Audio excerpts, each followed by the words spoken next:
Can it get any more incredible? Yes? It's all incredible. It's all wonderful. You know, the people who are on this stage are for the most part, they're hand-picked. All the trainers have been hand-picked by me. And this next person that I want to bring up here, oh man, this guy is going to light a fire under your ass.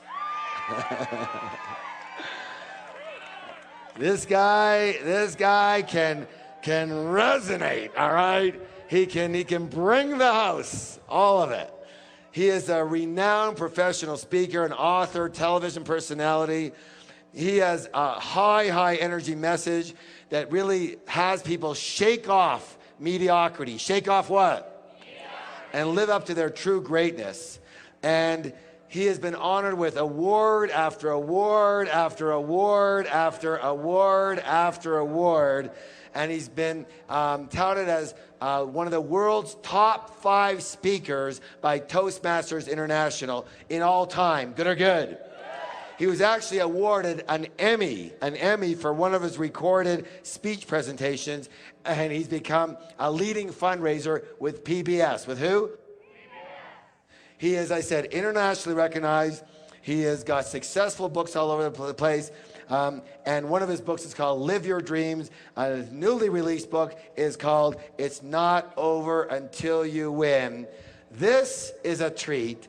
This is the magnificence of none other than Mr. Les Brown.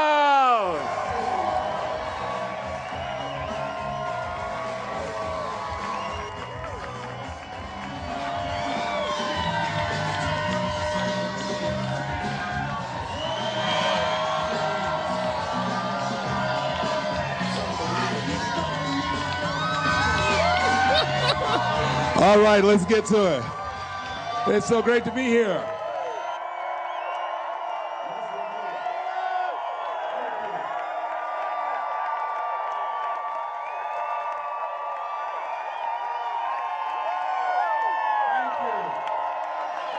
Well, let's get to work. All right, thank you. Let's get to work. You are beautiful. I'm so excited to be here.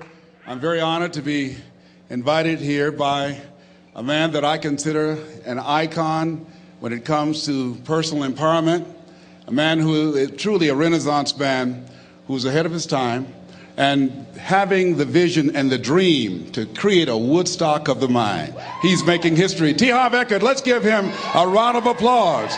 Let's give it to him. Thank you so very much. Yes. And I consider him a personal coach, an example of what we all can be when we make up our minds of living from our greatness as opposed to our fears. How many have some major goals you'd like to achieve? Raise your hands, please. Very good. I like to ask that question. There's no saying that say, if you aim at nothing in life, you hit nothing dead on the head. I've been looking at my life and reflecting on my life because 10 years ago I was diagnosed with prostate cancer. I stand before you because of God's grace and mercy and faith, and knowing that as we work together, as we believe in the possibilities of the fact that healing takes place first within, then without, the possibility is unlimited of what we can do. I'm going to do a national tour called You Are More Powerful Than Cancer. One of the things I think doctors should never tell anyone they're terminally ill. I think what they should say is that my knowledge and ability to help you has terminated.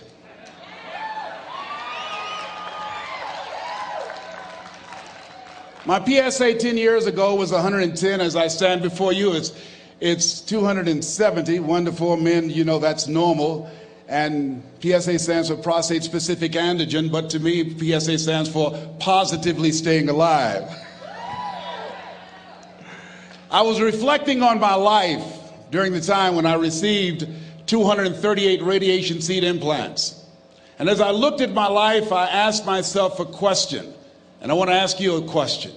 How many of you know if you had your life to live over again, you could have done more than what you've done thus far? Raise your hands, please. Now, that proves the point of what we do, what we accomplish, what we produce in life is only a tip of the iceberg of what's possible for us. I want you to think about some major goal that gives your life a sense of meaning right now. And as you're thinking about that, I want you to shake someone's hand on your right and your left and around you. Look them in the eyes and say with conviction, you have something special. Do that quickly now, please. Tell them you have something special. Yes. So now, I want you to join me right now. I want you to think about some major goal that you'd like to achieve. Something that gives your life a sense of meaning. Something that will give your life a sense of purpose and direction. My first major goal was to buy my mother a home. That was important to me. I'm adopted. I was born in a poor section of Miami, Florida called Liberty City, in an abandoned building on a floor with a twin brother. And when we were 6 weeks of age, we were adopted by Mrs. Mamie Brown. My mother was 46 years of age. She only had a third grade education, but she had a PhD in mother wit. I feel like Abraham Lincoln, who said, all that I am and all that ever hope to be, I owe to my mother. I saw a sign once that said, God took me out of my biological mother's womb and placed me in the heart of my adopted mother.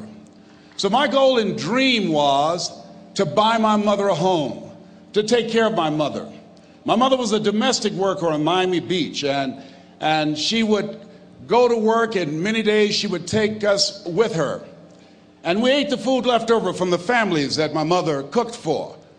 They were very kind and generous people. They would say, Mamie, whatever food is left over after you cook, you can pack it up and take it home to the children, the food that's left over after we eat, and feed those 7 children that you have adopted. Because of their generosity, many nights we did not go to bed hungry because they were so kind and so giving.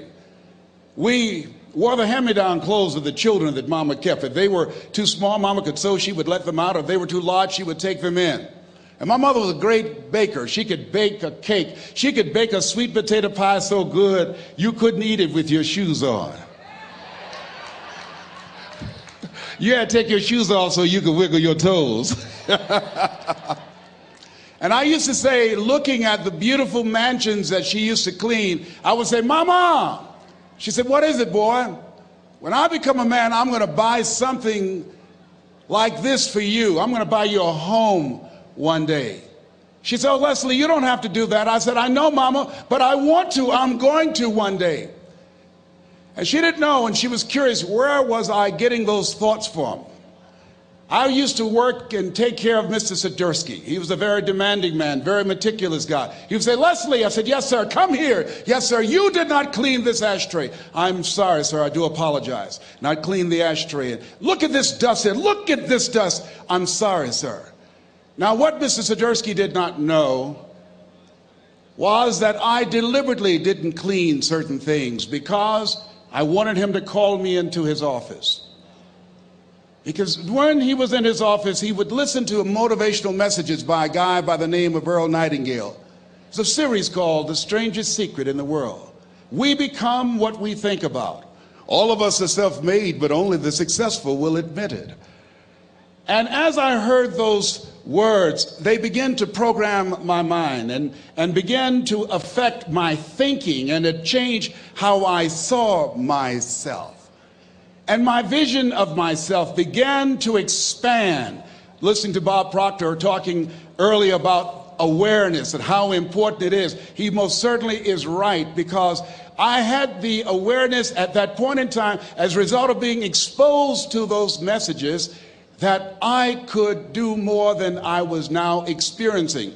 Even since I've been associated with working with Peak Potential, my level of awareness has expanded. Robert Riopel and Roxanne and Gail Kingsley, it began to expand all of the people that I've interacted with. Life is about expansion. Robert Schuller said success is never ending. And I want you to think about some goal that will give your life a sense of meaning and value. And whatever it is, I don't want you to limit it. I want you to expand it. I've found that most people fail in life not because they aim too high and miss. No, most people have been like me. Most people aim in life too low, and they aim too low and hit. I did that for many years, and many don't aim at all. So I want you to think about goals in 3 areas. Some personal goal that you'd like to achieve, something that gives your life meaning right now, and some career goal, some financial goal that you'd like to achieve, and your social contribution. Horace Mann said we should be ashamed to die until we've made some major contribution to humankind. My mother was a 22-year breast cancer conqueror. So before I leave the planet, my goal is to reduce the number of women who die from breast cancer in honor of my mother. How many men are over 40? Raise your hands, please. As a 10-year prostate cancer conqueror, my goal is to decrease the number of men who die from prostate cancer, encouraging you to get your PSA test if you haven't done so, or your digital rectal examination. And I'll be glad when they can check our prostate by looking in our ears. It's got to be a better way. I'm turning red as I talk about it, but you can't see it. A friend of mine, he's a urologist now, used to play a lineman for Ohio State University. He said, "Hey, Les, let me give you a free rectal." I said, "No, buddy, you're too motivated." Hope we don't roll like that. Huh? My goal before leaving the planet is to reduce the number of kids that are impacted by autism, to find a cure for autism, to work to raise money and to raise awareness, to eradicate it from the planet before I leave here. What's your goal? What's your dream? What is it you want to do with your life? Dr. Joelle Martin said something that I love. She said, "What would the world be like if everybody lived their dream?" Here's what I've found about life. It's not as complicated as I used to make it. I think that life is about dreams and stories.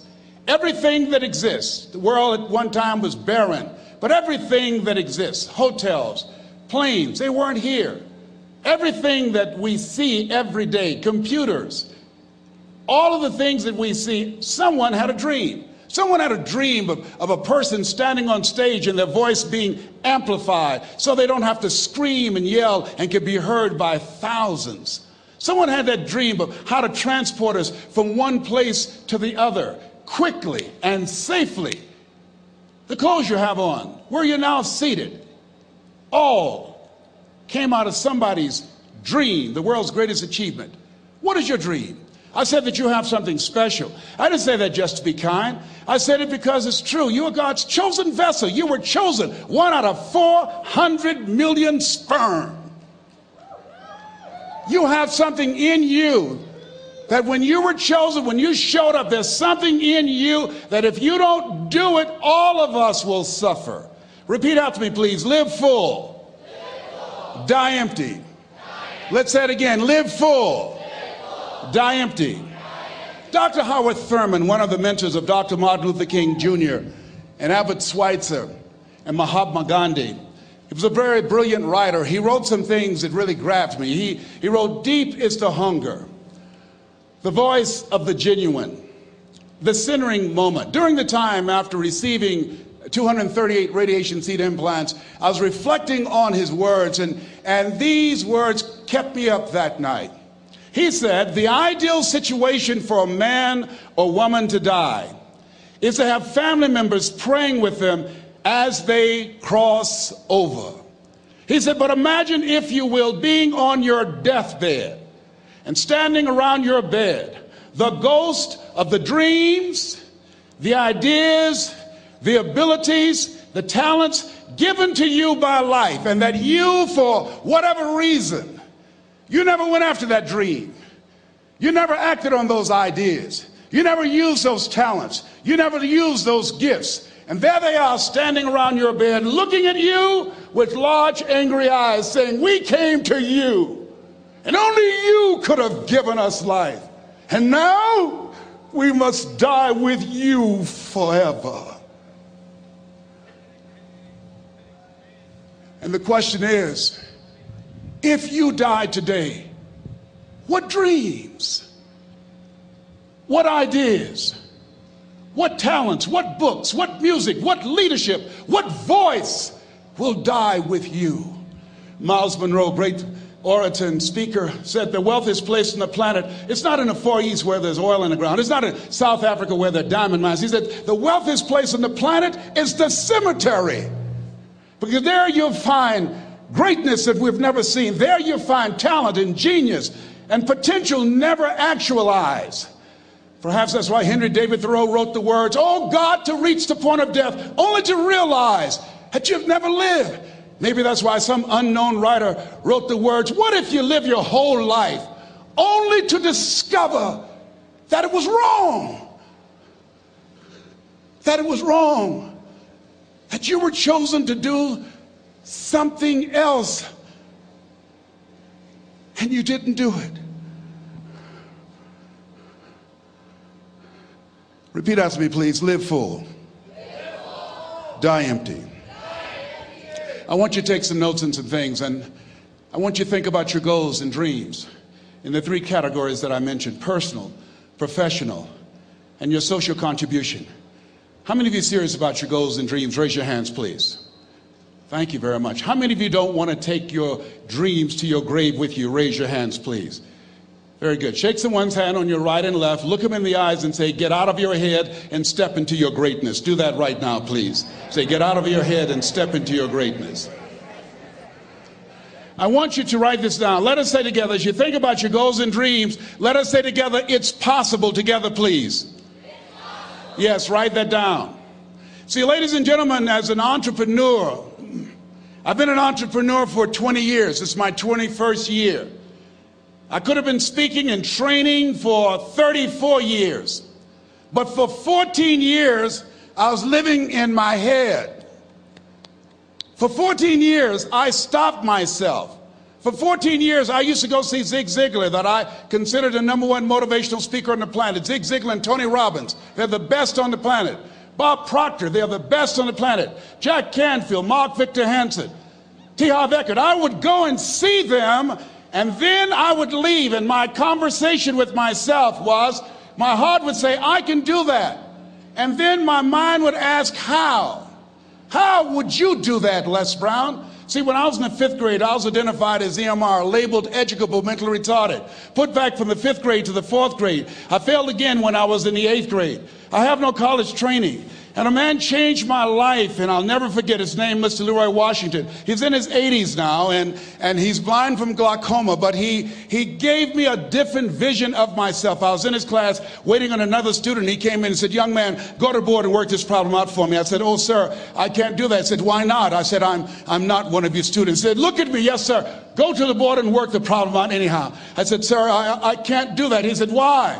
I said, "Sir, because I'm educable mentally retarded, sir. I'm in special education." And the students started laughing. They said, "That's Leslie. That's not Wesley. He's DT. Wesley is the smart twin." He said, "What does DT stand for?" I said, I'm the dumb twin, sir." And as the students laughed at me, he came from behind his desk. He looked at me and he said, "Don't you ever say that again. Someone's opinion of you does not have to become your reality."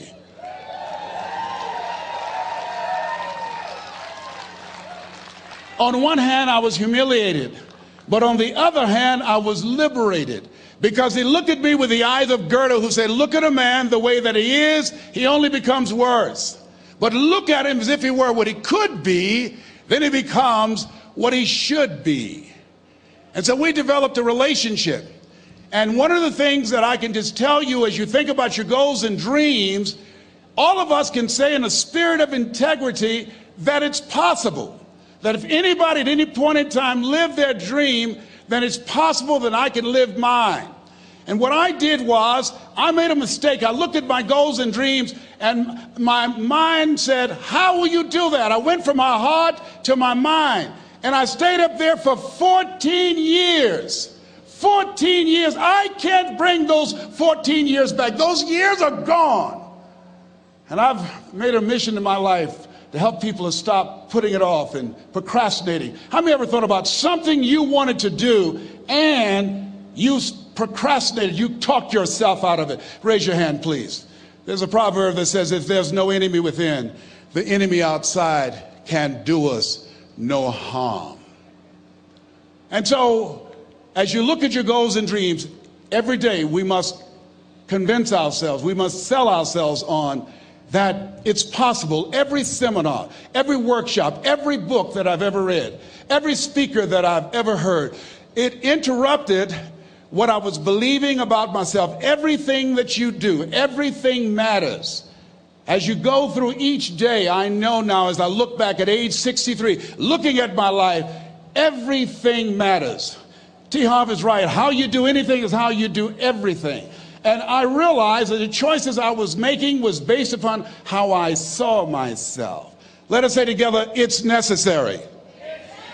Write that down. It's necessary as you look at your goals and your dreams, it's necessary that you have a strategy and a game plan to change the story that you believe about yourself. And that's an ongoing process. I've discovered, and many people have, that what we do, what we accomplish, what we produce is a result of the story we believe about ourselves. My favorite book says, "Be ye not conformed to this world, be ye transformed by the renewing of your mind." And so as I began to work on myself, I realized that I'm getting out of one story and stepping into another story. As I become aware of some things, there's still some things I'm not aware of. So I'm still growing, I'm still developing. I'm like the lady who said, "Lord, I ain't what I want to be, ain't what I'm going to be, but thank God I sure ain't what I was." But I realize that you have to work on yourself on a regular basis, and write this down, for mental mindset. For mental mindset and stamina. Because things are going to happen to you.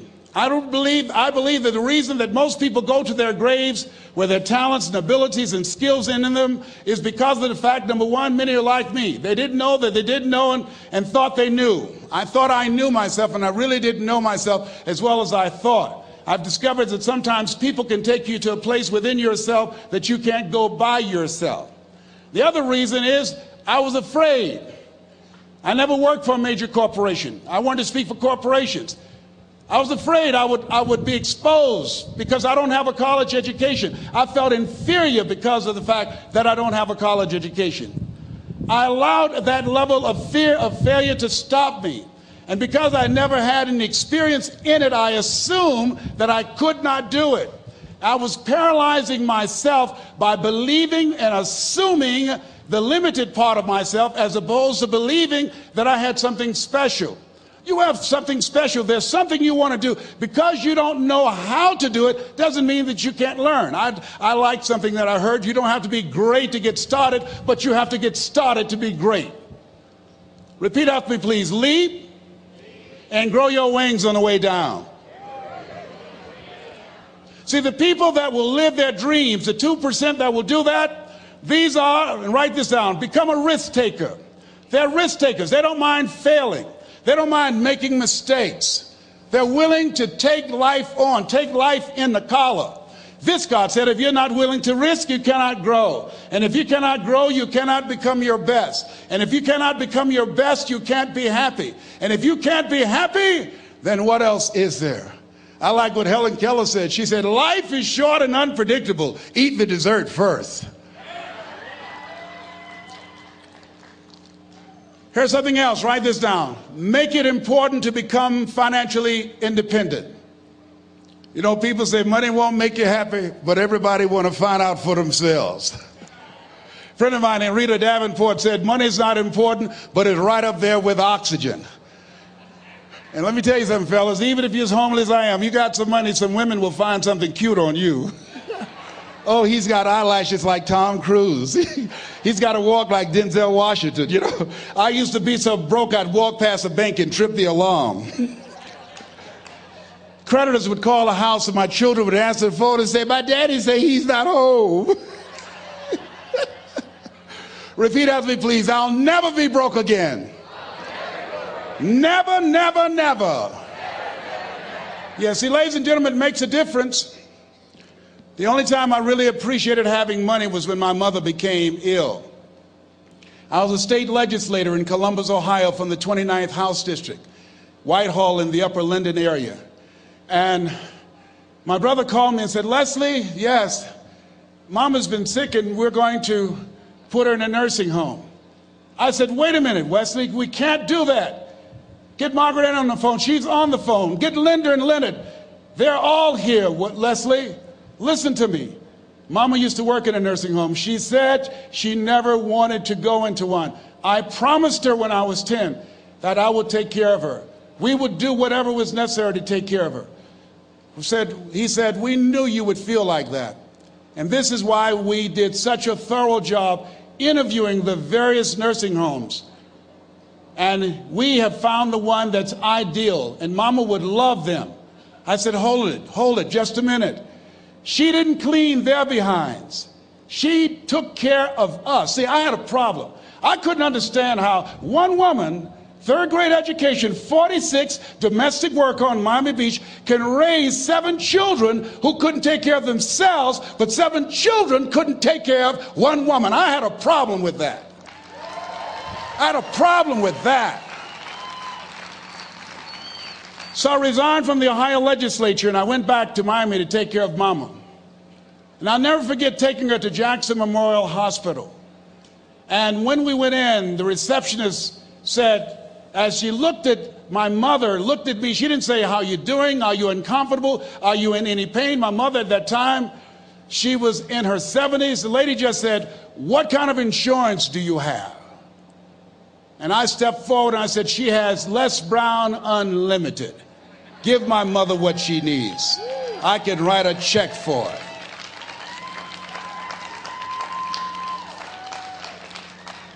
It gives you choices. It determines the difference in life and death, ability to afford health care, the quality of education that you can provide for your children, the ability to make a difference in the community. I'm doing training with young people in an area of Chicago called Englewood, where more young men have been killed in Englewood than in the Iraqi war, teaching them